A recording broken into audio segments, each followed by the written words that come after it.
Señoras y señores, comienza el programa de todos los sanjuaninos.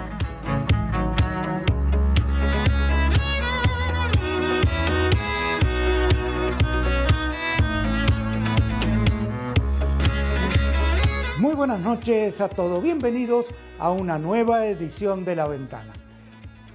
Pronto comienza la segunda etapa del concurso de intérpretes. Comienza en realidad la competencia en sí. Enseguida vamos a ir avanzando, explicando cómo se va a desarrollar esta etapa. Buenas noches, Juanca. Buenas noches, Juan Carlos. Buenas noches a todos. Buenas noches, Patricia. Buenas noches, Juanca. Cumplen años hoy Mario Rodríguez, Alejandra Carrizo, Carlos Flores, Alicia Victoria Zapata, el fisioterapeuta Víctor Bocelli, la bióloga María Florencia Soria Ortiz, Silvia Olmos, la odontóloga Valeria Figuero, el periodista Jorge Méndez, la abogada Victoria Betio, Federico Menegasso, Leopoldo Malberti, Federico Rocco, Natalia Cáceres y Jorge Polito. ¿Qué pasó un día como hoy? Buenas noches, Luciano. Buenas noches, Juan Carlos. Desde la sede de la Fundación Bataller les informo las efemérides del día de hoy. El 6 de octubre de 1857 nació Agustín Ñeco, fundador del actual Museo Histórico Provincial que lleva su nombre y que reúne a más de 160.000 piezas que recorren toda la historia de San Juan. En el año 1927, en Nueva York, se proyecta El cantante de jazz, la primera película de cine sonoro. En 1956 falleció Juan Maurín, ex gobernador de San Juan. En el año 2010 se lanza la popular red social Instagram. Eso es todo. Desde la sede de la Fundación Bataller, adelante estudio. Volvemos con Juan Carlos. el comentario del día. Vamos a hablar de números. Edison Cavani es un jugador uruguayo de 33 años, es decir, está en el final de su carrera deportiva. El club inglés Manchester City acaba de contratarlo. Le pagará $230.000 por semana, es decir, $1 millón por mes. No es baja la suma. Otro tema, Leo Messi llegó a la Argentina en su avión privado valuado en $15 millones. $15 millones. ¿Quiere más cifras? La tenista argentina Nadia Podoroska acumuló 425.000 euros en premios gracias al pase a semifinales de Roland Garros. Una cifra que supera ampliamente lo ganado en toda su carrera, que habían sido unos 255.000 euros, según los registros oficiales de la Asociación Mundial de Tenis. En caso de llegar a la final, esa cifra ascenderá hasta los 850.500 euros, que se multiplicarán a 1.600.000 euros si sale campeona. Como puede ver, el deporte tiene mucho dinero. En fútbol, le doy otro dato. Los equipos que pasaron de ronda por la Copa Libertadores, River, Racing, Boca, cobraron $4 millones. Si llegan a la final, se llevarán 6 millones más y el ganador se llevará $15 millones. Son números, pero números que realmente impresionan, pero son los números del deporte mundial. Mañana le voy a hablar de otros números. Bueno, nos acompaña hoy Marianela López y Vanessa Pringle. Vamos a hablar de diferentes temas. Vanessa, la Organización Mundial de la Salud empieza a dar recomendaciones que lo que tiene que ver con el COVID-19 tengan que ver también la resistencia que tiene la gente por la cantidad de tiempo que se lleva con estas medidas. Con un problema. Madrid ha vuelto a fase 1, París ha vuelto a fase 1, Nueva York está pensando en volver. Es decir, el virus este es muy complicado y cuando creen que los están superando, viene un rebrote que es gravísimo, en donde uno dice, está bien, hay pocos casos y en 10 días cambió totalmente todo el escenario. Pero si la Organización Mundial de la Salud, que era tan reticente a muchas cosas, empieza a decir las medidas que no va a cumplir la gente, tengan cuidado porque no sirven, me imagino que no solo es cuestión de médico, también es de psicólogo y de sociólogo. Sí, sí, tal cual. A ver, llevamos muchos meses con muchas restricciones, llevamos muchos meses con modificaciones importantes en las rutinas, ¿sí? Con aprendizajes nuevos. La situación económica actual tampoco es alentadora, la falta de actividad o la actividad extra, como por ejemplo las tareas de la escuela, aprender a manejar las cuestiones virtuales, cuando habían por ahí personas que no sabían ni siquiera hacer una videollamada y es la única forma de estar en contacto con un ser querido. Todo esto provoca, exige un esfuerzo psíquico, ¿bien? Entonces todo esfuerzo que hace nuestro psiquismo o sobreesfuerzo provoca un agotamiento emocional. Entonces, lo que nos estamos encontrando, que si bien esto es lo que se ha planteado en Europa y está muy relacionado también a este rebrote que ha habido, que es volver a ir para atrás, creo que en la Argentina y en San Juan también lo estamos viendo hoy en día, aunque estamos recién en las etapas iniciales y no estamos con un rebrote.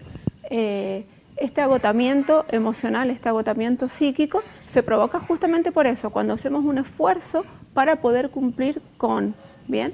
Entonces, las consecuencias yo creo que se vienen viendo hace rato, que hace rato tenemos indicadores, y qué es lo grave y qué es lo peligroso, no solamente cómo afecta esto psicológicamente, que es este agotamiento que provoca apatía, que provoca falta de ganas, que provoca aumento de la ansiedad, que provoca incertidumbre, que también por otro lado, a pesar de estar cuidándonos, a pesar de seguimos viendo que los casos aumentan, entonces esto tampoco genera, porque si de repente todas las acciones positivas alcanzaran, seguro que si no las cumplimos sería peor, ¿sí? Pero eso lo podemos suponer, pero no es lo que la realidad nos está mostrando. La realidad nos muestra que siguen apareciendo casos. Lo que ha aconsejado la Organización Mundial de la Salud es que sean creativos. Le ha pedido a los países de Europa que sean creativos con las medidas que van a aplicar. Porque si seguimos aplicando las mismas medidas, con el cansancio, ellos le calculan el 60% de la gente está agotado físicamente, mentalmente principalmente. Entonces dice, con las mismas medidas no lo van a cumplir. Claro, exactamente, porque es un agotamiento frente a la pandemia. Más allá, que lo hemos hablado en otros programas, de todo lo que viene provocando psicológicamente, hay un agotamiento frente a la pandemia, un agotamiento frente a cumplir con las medidas. A ver, ¿cuáles son las medidas? El distanciamiento, lo que está prohibido, el lavado de manos, la colocación de alcohol. Entonces, si de repente la gente se agota y no tiene la energía suficiente para cumplir con estas medidas y así cumpliéndolo tenemos que los casos vienen aumentando, es peligroso todas las consecuencias que puede traer justamente no seguir cumpliendo con las medidas que se vienen cumpliendo. Esta semana están volviendo los chicos a hacer actividades. Bien. Ha pasado con danza que han vuelto a hacer danza, con el deporte que vuelven otra vez a hacer el deporte. Hoy me decían los más chicos, los de 7, 8, 9, 10 años, es increíble cómo han cumplido con las pautas. Es decir, llegan con los barbijos bien, no se acercan, es decir, los chicos están dispuestos. Y la felicidad de los chicos de volver. Sí. Obviamente tiene riesgos, no tanto para los chicos, pero sí son transmisores muy fuertes de la enfermedad. Bien. Pero la bajada de tensión de los chicos que durante tanto tiempo no han tenido contacto más allá de quizás un hermano, un primo, pero no con los otros en actividades fuera de la casa. Claro, exactamente. Es importante. A ver, pensemos que el psiquismo del niño es mucho más plástico que el nuestro.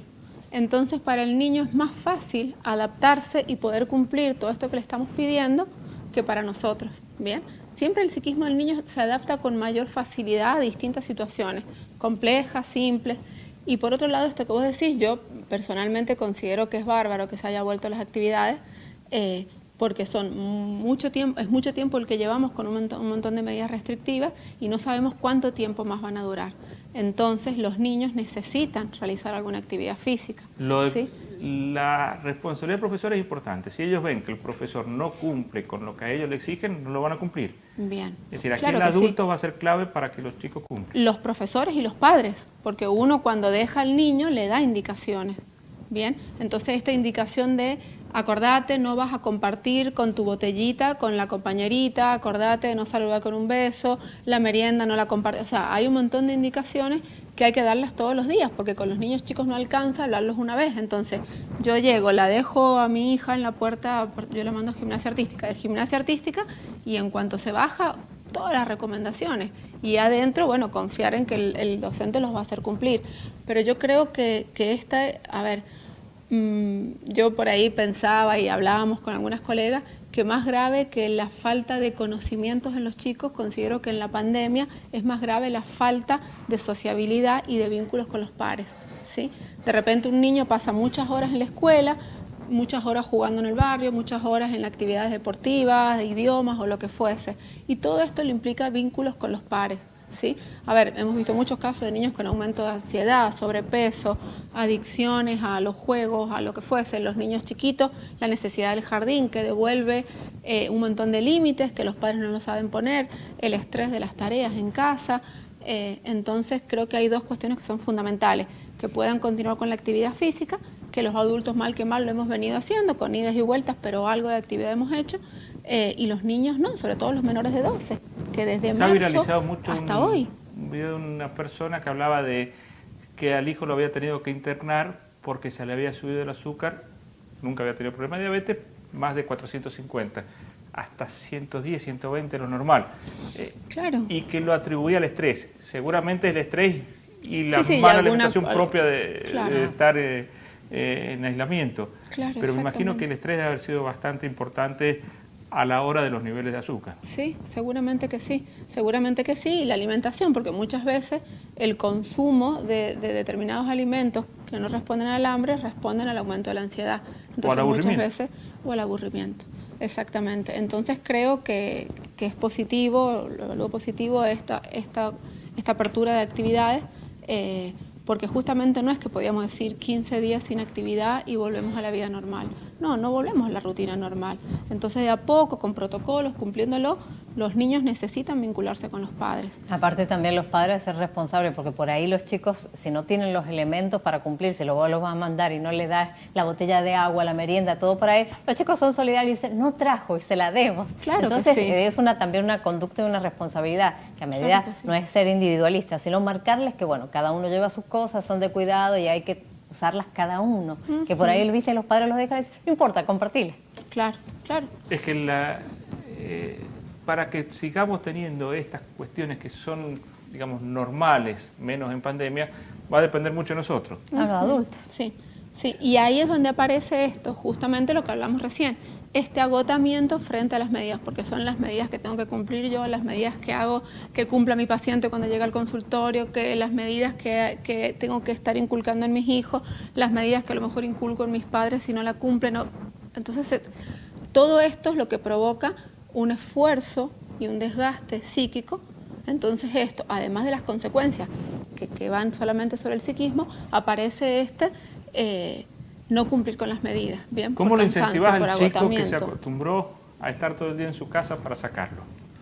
Bien, y a ver, acá lo que yo más o menos he estado sondeando, han habido dos situaciones distintas. Los niños que se han puesto muy contentos de querer volver a salir y chicos que llevan mucho tiempo de no hacer nada, que incorporaron mucho más a su vida el celular, la Play o las cuestiones interactivas online y no quieren volver a esta rutina.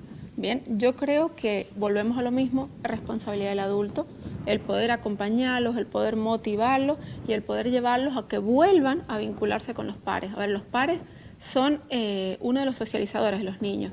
En el desarrollo psíquico del niño aparecen 3 socializadores. La familia, que es el primer gran socializador, la escuela y los pares. Lo que pasa es que la primera reacción es o vas a tal lado, te saco el celular o te saco... Es decir, quizás sin escucharlo de por qué tiene miedos de ir o por qué no quiere ir, Bien. es el castigo. Bien, y no es el camino correcto.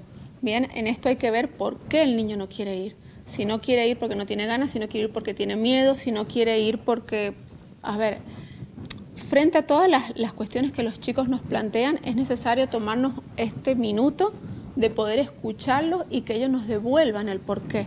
A lo mejor la actividad no le gustaba desde cuando iba y no nos detuvimos a ver que no le gustaba ir a básquet, lo mandamos a básquet porque el papá jugó toda la vida a básquet. Bien, entonces por ahí estos altos que hemos tenido nos permiten esto. Bueno, a ver, ¿por qué no querés ir? Hay chicos que estaban sobreexigidos y ahora te dicen, yo puedo dormir, puedo jugar, he aprendido a hacer de comer Claro, y antes iba a 3 idiomas, Claro. a jugar al deporte y pobre, y ahora por lo menos respira. Claro, sí, creo que también todo esto nos permite cuestionar estas rutinas que por ahí muchos teníamos muy aceleradas y que esto se transmite en los niños, el apúrate que llegas tarde, entonces de repente este alto permite hacer como organizaciones interesantes familiares. Pero bueno, el vínculo con los pares es necesario, entonces es fundamental acompañar a los chicos para que puedan volver a interactuar con los pares. Hacer estrategias. Buscar estrategias, exactamente. Marianela, no vamos a hablar de sucesiones porque hay gente que se pone nerviosa. Si ustedes quieren hablar mucho de sucesiones, para que vean que no es el interés nuestro hablar de sucesiones. No queremos matar a nadie. Vamos a hablar de pacto de convivencia, que en mi caso ya no es, tampoco por mí, no es una cuestión personal, sino porque es un tema interesante. ¿Cómo se hace un pacto de convivencia? Primero, ¿para qué sirve? Sí, y de entre quién se da. El pacto de convivencia se da entre los convivientes, no entre los cónyuges, que ya tenemos, la misma ley prevé cuáles serían las obligaciones, los derechos. Pero cuando la gente convive, que hoy es muy común que se conviva más a que se casen, podés organizar a través de un pacto de convivencia cómo va a ser la vida en común de esa familia que se forma y no hay un vínculo matrimonial de por medio. Entonces se celebra un pacto donde se establece cómo van a regirse los gastos de la casa, el cuidado de los menores, la educación, en el caso de que se adquieran bienes en común durante esa época de convivencia, cómo se van a administrar, cómo se van a distribuir en el caso de que se separen. Entonces, eso es un pacto de convivencia, organizar toda la vida en común de esa nueva familia que se arma sin haberse casado. ¿Qué pasa? Primero, ¿cómo se hace? ¿Ante un escribano? ¿Se lo pueden hacer El con un pacto de papel entre convivencia ellos? tiene que ser por escrito. Sí o sí tiene que constar por escrito, tienen que estar las dos partes de acuerdo. Ese pacto no puede contener ninguna cláusula, disposición o acuerdo que perjudique o menoscabe el derecho del otro. Siempre tiene que haber igualdad de condiciones. Es bueno que sea... ¿De puño y letra? Puede ser escrito de o puño y firmado. letra, tiene que firmarse, puede ser hecho en una computadora, firmado, y puede ser certificado ante un escribano para ¿Hay que darle darle validez. fecha cierta? Hay que darle fecha cierta, que cumpla todas esas formalidades para que realmente tenga validez. En el caso de que quieran reformarlo, ambas partes pueden, de común acuerdo, reformarlo, sustituirlo, agregarle alguna otra modalidad, alguna otra cláusula, pero siempre tiene que estar de común acuerdo. Ambos convivientes deben estar de acuerdo en cuanto al contenido de ese convenio. ¿Cualquier cláusula es aceptable o una cláusula que diga en caso de separación todo lo que... No. Eso pasa para mí. Siempre tiene que estar en igualdad de condiciones y estar protegida ambas partes. Ambos convivientes deben de estar protegidos en cuanto a todo lo que se va adquiriendo o cómo se va desarrollando la convivencia. Porque en una relación muchas veces pueden ocurrir cosas que con tal de continuar la relación, una de las partes firme lo que sea.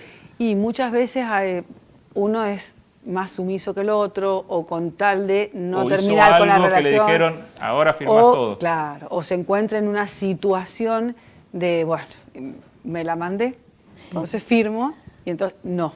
Las cláusulas siempre tienen que proteger a ambas partes y mantenerlos en condiciones de igualdad. Por eso es tan importante cuando uno convive redactar un pacto. ¿Qué pasa si una de las partes dice, no quiero que tenga más validez el pacto a partir de ese momento, obviamente? Porque no puede irse más atrás. Tenés un acuerdo y vale el pacto o no por común acuerdo de ambas partes. Y que va a regir tanto la vida en común durante la convivencia y va a prever cómo van a organizarse en el caso de que dejen de convivir.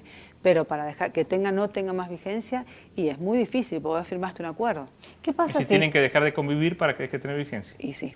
¿Qué pasa si vos firmaste ese acuerdo y después decidís, en el medio de esa convivencia, heredás algo y después se separás? ¿Qué pasa con eso? Lo que pasa es que los convivientes no tienen derechos hereditarios entre ellos. Ah, bien. O sea Que nada. por ahí se presta confusión. No hay derechos hereditarios. Los que conviven no tienen entre sí derechos hereditarios, salvo que uno teste, a través de un testamento, teste a favor del otro. Pero en realidad los convivientes no tienen derechos hereditarios. O sea, que sí se va tienen con lo que derecho a heredó. la pensión Ajá. del otro conviviente en el caso de que hayan convivido 2 años antes del fallecimiento si tienen hijos y 5 años si no tuvieran hijos. Pero son muy escasos los derechos que tienen respecto del otro, pero no hay derechos hereditarios entre ambos. En sea, ese que lo pacto creo. de convivencia, ¿se pueden poner penalidades? Podés poner Es penalidades. decir, si alguien hace tal cosa, va a tener que...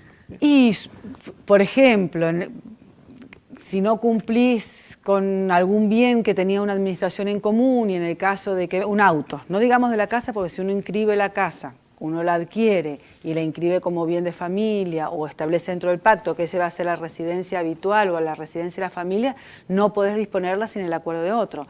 Pero que se adquirió un vehículo, se registra a nombre de uno y lo vendió sin el consentimiento del otro conviviente, poner una penalidad en cosas que se pueda disponer. Pero que uno lo ve mucho en las películas de Estados Unidos, que por ejemplo dicen, en caso de separación por culpa de tal persona dentro de esa convivencia, si es por infidelidad no le va a tocar nada. Y habría que ver, hoy la infidelidad no es una causal de disolución del vínculo o de agravamiento, antes sí, pero hoy no, digamos, quizás... Estamos hablando del pacto de convivencia en sí, una cláusula privada, digamos. Y le estás introduciendo una figura que si se la cuestiona al momento de la disolución, y es cuestionable.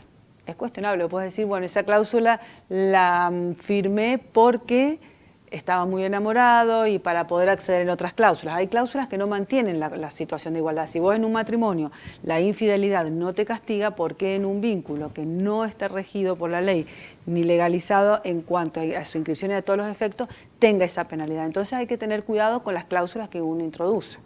Dentro del pacto de convivencia, ¿se puede firmar algo que termine perjudicando lo que le va a tocar después a los hijos o cuota alimentaria de una relación anterior? No podés y podés hacerlo revisar o cuestionar en la justicia.